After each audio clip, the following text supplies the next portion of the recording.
Hi everyone! Welcome back to our YouTube channel. It's Kuyskiko. And today gagawa tayo ng one brand makeup look using BLK Cosmetics. Ngayong araw na to magiging medyo chit-chat, get ready with me lang tayo kasi it's now August 4. Yan, alam ko na ang NCR is now on MECQ na naman. So, I'm just gonna film myself doing this makeup para maging for entertainment purposes na lang siya. And since I don't have anything to do something na I enjoy doing. So, since medyo nagsaslack off ako sa paggawa ng videos ngayon. And as you can see, yan, that's how I'm looking. If you wanna follow my social media accounts, I'll link it down below. Kasi doon ako mas nagpo-post sa Instagram ko. And I'm trying to lose a lot of weight. During the lockdown, I was 73 kilos. Ngayon, 64 kilos na lang ako. So, I've lost a couple of weight na. Gusto ko sana yung payat na ako nga harap ulit to do my makeup. But yeah, medyo sinisipag ako ngayon. And as you can see, I've trimmed my beard and mustache.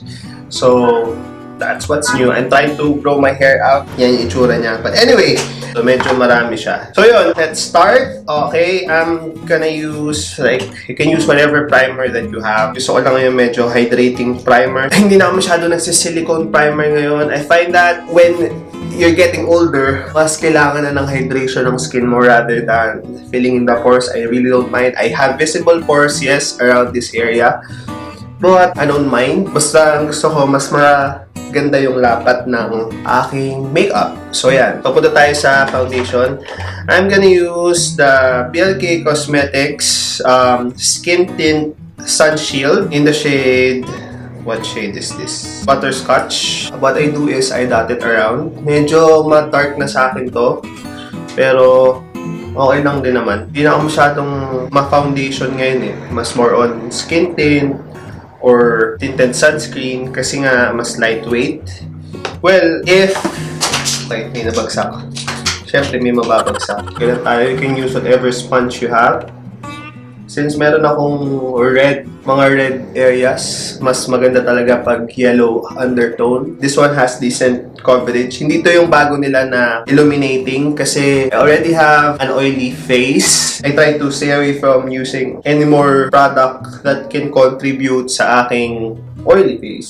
So, ang ginagamit ko lang yung luma nilang skin tint. So, okay naman kasi kind of matches my neck. Tapos, what's left, baba mo lang ng konti. Using the clean side of the sponge, dot off the excess foundation or skin tint or whatever. Meron akong ingrown hair dito dahil sa pag-shave. Ang ganda ng coverage din talaga ng BLK na skin tint and it still looks like skin. The thing is, pag hindi mo siya na-set properly, it can crease or may transfer. You can use concealer but I don't own any of the concealers from BLK. So, actually okay na ako sa foundation nila. But I do contour. Alam nyo naman na favorite product ko from them is their contour color match or multitasking color sticks in the shade coca. Ayan. So, I contour my nose.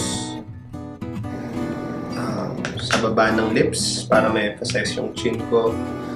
This side, jaw area, and forehead, pati yung eyes. Most of the products that I'll be using is from their universal line. Okay yung mga shades, puro nudes, and okay siya. Okay. Use a buffer brush. Again, ang ginagawa ng contour sa ating face, it brings back dimension. So, kung medyo nag-even out ka ng skin tone mo, kailangan mo ng definition ulit kasi masyadong magiging flat. Pag masyadong flat looking yung face natin, mas nakakahalatang may foundation ka. So, you either do the sobrang minimal para hindi halata or you bring back dimension para mas mukhang natural. Alam nyo, miss na miss ko nung mag-ayos, magpunta kung saan-saan. Kasi minsan nanghihinayang din ako eh. Kasi nga, alam ko wala naman ako pupuntahan at nandito lang ako sa bahay. So, bakit pa ako magme-makeup? Pero kasi, wala lang, nakaka-miss siya mag-ayos. Actually, mag-film. Medyo mas skin-like na siya kasi meron ka na binalik mo na yung shadow sa mukha mo. Let's do blush. So, sa blush, I'm gonna use their face stack in the shade staycation. Warm up ko lang siya dito sa fingers ko. Lagay tayo dito. Yung excess, lagay nyo sa mata. Kung gusto nyo ng medyo monochromatic look. Nag-uulan na, no? So, medyo lumalamig na yung panahon. And dito lang naman kami sa bahay. So, well, nagpupunta kami sa clinic paminsan. Sa aesthetic clinic na pinupunta namin kina Doc Bry. But that's about it. I use your sponge to blend it out. Ilagay lang tayo ng konting-konting kulay. Actually, yung kanilang face stack may kasamang highlighter and contouring shade. But this one, kasi medyo light siya sa akin. Gusto ko ng medyo prominent na contour shade. So, ito okay siya pag sobrang puti mo na or nasa sobrang fair skin tone, no? So, minsan namin din siya kasama. It's good. Okay. Yan yung ibuko, no? Kasi nagpapahaba ako ng buhok. Okay na yan. But I'm gonna use the highlighter that came with it. Not for highlighting my cheeks, pero for my eyes. Hindi to masyadong yung pack na highlighter.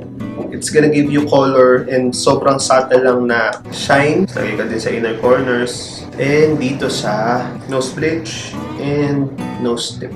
Medyo may kinang.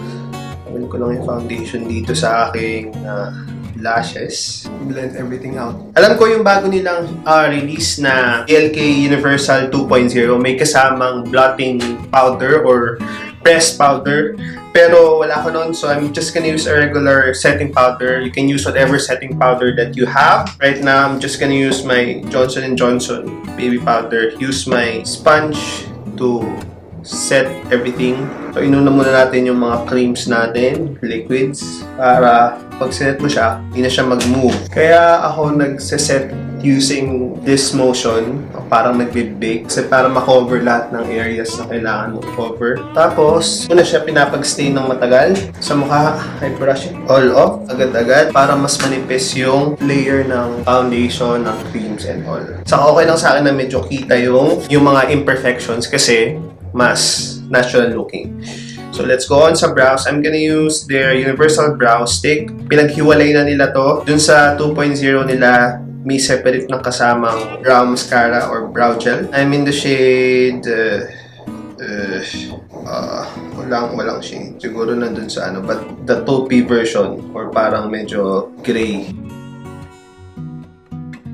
Ang downside lang nito, wala siyang spoolie to comb your brows. Ginagamit kasi yung spoolie to disperse sana the brow pencil pero wala siyang spoolie. So, ang ginagawa ko, yung mascara side, natanggal ko muna yung excess. Tapos, yun yung pinapang-disperse ko ng brow pencil nila. Brush it up and out. Okay. Nilalagay lang ako ng konting-konting hair-like stroke dito sa front part. Pwede kong gamitin to kanilang, meron sila dito nung lip switch in the shade brown sugar and espresso. So I can use this for blush and for lips.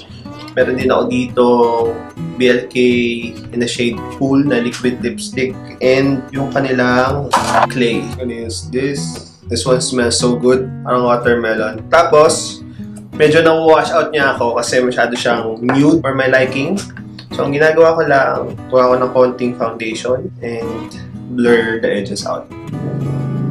Tapos, I use a darker shade na medyo pinky para di masyadong nude. Tapos, kuha ko lang ng blank na brush. Tapos, tanggalin mo lang yung mga foundation sa bearded area. Actually, I like the shade of the lipstick. Gusto ko lang ng mas blurred pa. And ewan ko parang nakikita ko sa timeline ko medyo uso ngayon yung mga ganitong shade, mga nude shades.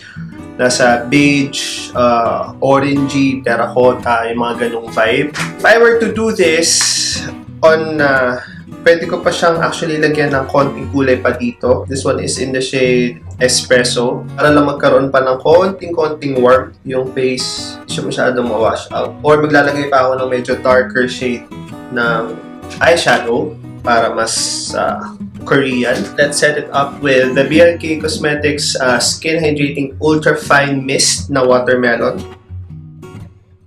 Actually, yung mga lipsticks nila, pwede nyo rin gamitin na blush, eyeshadow, and lipstick. Pero kasi mas prefer ko lang ang liquid lipstick on myself Kasi mas hindi siya kailangan ng mas maraming touch-up. Kasi hindi ako masyadong nagdadala ng mga makeup when I'm out or kung lalabas ako. I only use my blotting sheets with me.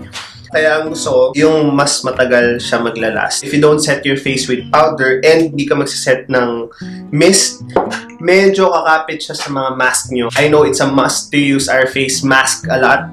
So, medyo mahirap pag makeup na alam mong magta-transfer lang din sa face mask mo yung... So, alam ko yung iba parang na hahasela na maglagay ng makeup kasi ito lang naman talaga ang kita. Pero, you're just using it outside, you're not using it at home naman. And kung pupunta ka, tatawid ka sa mga pamilya mo, pupuntahan mo yung mga pamilya mo, ihubarin mo rin yung mask mo. So, it's always best to set your face with a powder and a face mist para mas matagal siya.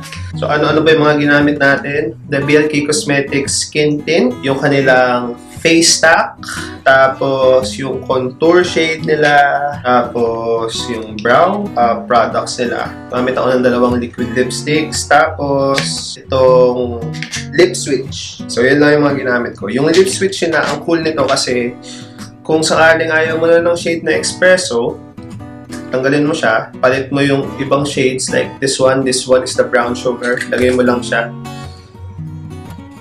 Tanggalin mo na rin tong sticker na to, palit mo dito, para alam mo kung anong shade siya, tapos good to go. Yun, sana na-enjoy nyo yung buong video na to using only BLK products na feeling ko essential sa akin. Pwede mo namang hindi bilhin lahat yung buong collection. So, kung gusto mo na yun lang, mga specific products lang na mag-work sa'yo, yun lang yung bilhin mo. Don't have to splurge a lot when it comes to makeup. If you have the lipsticks that similar shade, pwede rin naman yun. Ang galing ko na. Kasi nagre-reflect lang sa ilaw natin. But yeah, that's a finished look.